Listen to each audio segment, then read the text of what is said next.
Assalamualaikum semua. Nama saya Jana. Saya Wada. Saya Zaza. Jom main.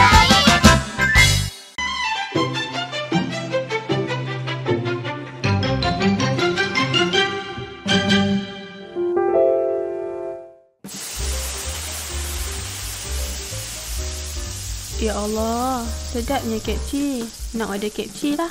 Guna food meow. Ya Allah, banyaknya dia makan ayam Korea ni. Telurnya. Wada, Kak Jana perasan Wada sejak air-air ni kerap makan je.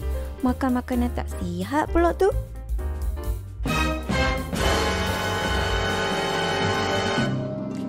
Wada, apa kata esok kita pergi jogging? Nak? Hihi. Okey akak, jom. Wada pun rasa makin malas beribadat bila makan banyak ni.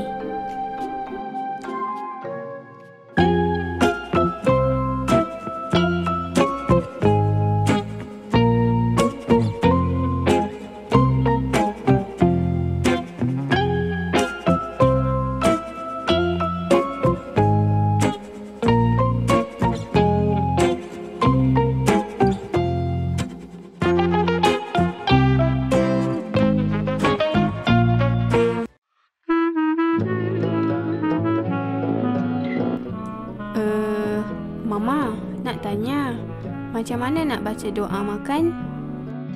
Seriuslah, Kak Wada tak tahu baca doa makan.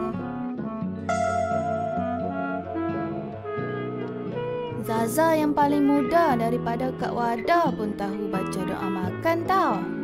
Zaza, Rasulullah SAW pernah bersabda bahawa 3 perkara yang membinasakan. Pertama, orang kedekut ditaati. Kedua, hawa nafsu.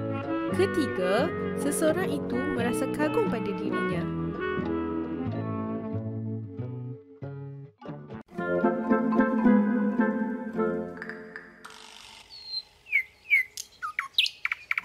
Uish, Mama datang.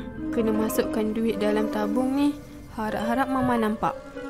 Alhamdulillah, bagus anak mama bersedekah. Hihihi.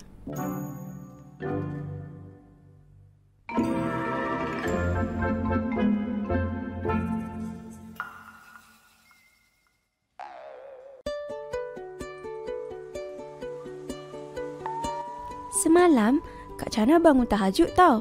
Bukan senang nak bangun. Oh, ya ke? Bangun pukul berapa semalam? Jana pukul 3 dah bangun. Oh, lepas ni bangun je tau. Tak perlu bagi tahu Zaza. Kenapa pula?